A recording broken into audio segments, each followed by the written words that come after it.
everyone.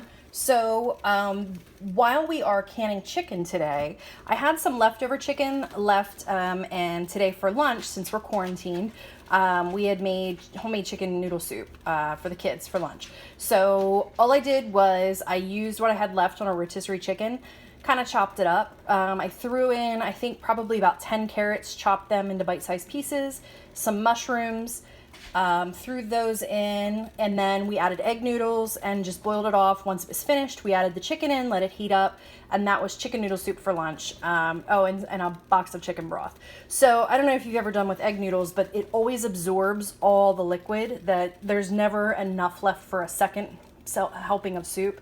At that point, it kind of turns into casserole. So what I actually do is I take that, what's left, I add a can of cream of chicken or cream of mushroom, whatever you like, add that to it, go ahead and throw it in a baking dish, and then I cover it with cheese.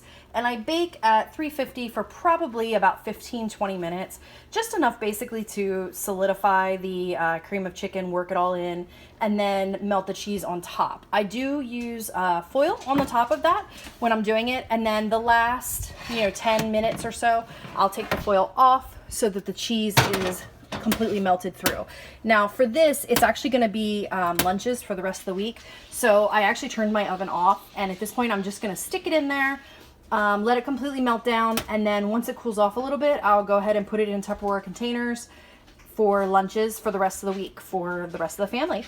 So that's just one way to stretch your quarantine budget.